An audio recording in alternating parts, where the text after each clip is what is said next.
Hey, what's going on with it, ladies and gentlemen? Fanboys and fangirls, this is the one, the only Criticism Guide 2009, aka Nintendofreak2011. Before I end up doing this little slideshow, hopefully you read the title of the above and below.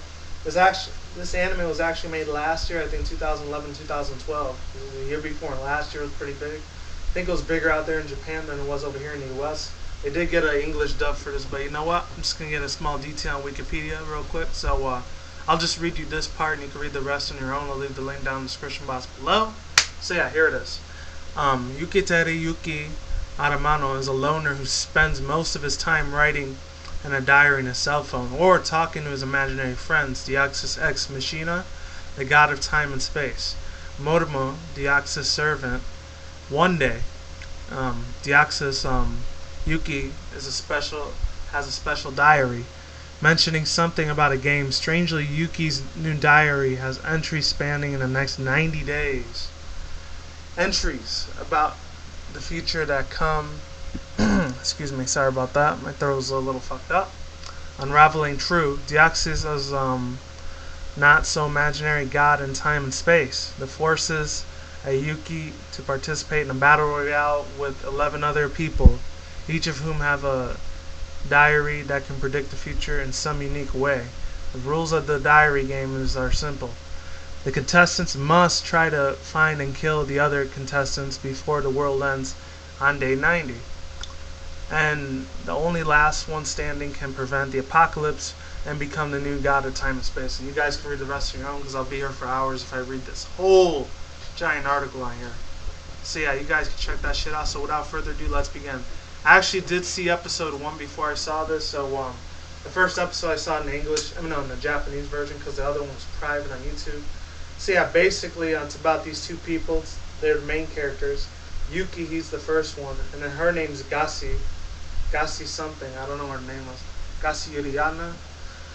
Yeah, so basically she's the one that's like the protagonist's lover. She's really in love with him, but he doesn't love her. That's kind of typical anime Japanese stuff that usually happens most of the time. You get beautiful hot ass women like this, and usually the protagonist of the guy, he really doesn't give a shit about her. Kind of crazy, because here in the US, the guys will kill for that hot ass pussy. So yeah, basically it's it's all surrounding about this guy. He's a loner, like I just said. He doesn't really have any friends in real life. He kind of just stays to his own because he doesn't really trust the world and what it's gonna give him. And that's supposed to be a servant right there. She kind of sounds like Hatsune Miku. I don't know why.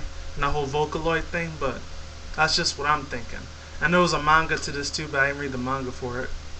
But yeah, basically, he has a lot of crazy antagonists that are against him. They want to kill him, except for two really hot ass chicks. Go figure. I mean, if this shit would have been a hentai, this would have been a lot different. This has a whole bunch of different types of styles of anime. Has the comedy, has a slice of life, has a lot of blood, guts, and gore. Has a lot of sci-fi in it. And then the last one I want to say, a lot of action-packed scenes in this anime. I will definitely give you that. And there's a lot of suspenseful scenes that you didn't see coming. There's this really cool, awesome, badass scene when in the beginning of the anime episode he got a double bullseye and set it in the cell phone. Pretty fucking insane, but it's true. And then what happens after that is a whole bunch of other mess goes into play. He tells him that he's bored with his life, so he wants something brand new to like put some thrills and chills and a lot more fun activities instead of just being in his own little room all day, thinking about his imaginary friends and stuff. Yeah, and after that, I know at the end of the episode, spoiler alert if you haven't seen it, the guy that's like with this big giant katana sword, he ends up getting killed by this dude throwing two dark bullseyes into his phone, and he dies, and he turns into this big giant black hole vortex space thing or whatever. Pretty epic as fuck. The graphics are beautiful fucking hell in this anime. I'll definitely give it that shit. That's for damn sure. Another really cool thing about this anime, besides the protagonist, I think this is probably where they got their inspiration to make Dead Man Wonderland, High School of the Dead, Casshers, Blood and First Blood. Even that other one, which I'm trying to remember what the name was. I was gonna say Wes Craven. that was a Freddy Krueger thing. I'm trying to think of the other one. Fuck, what was it? It's kind of like this western, looks like Cowboy Bebop, but it's like all these bloody vampires and stuff. I'm not sure what it was, but I'll probably put the link down in the description box below if I do remember it, so you guys can check that shit out too. Another real cool ass thing, they like to use a lot of knives more than guns. I don't know why.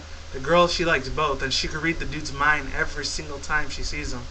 They thinking how beautiful and hot she is, and she's like, oh, like she laughs at him, and she's like, oh my god, did this girl just read my mind? Because she can actually read his mind too. I don't know why, but she has this sick sexual fantasy fetishes about him and stuff. I think it's hilarious as fuck. She's kind of like Shooter a little bit, except she's not a albino. She's just got pink hair and shit.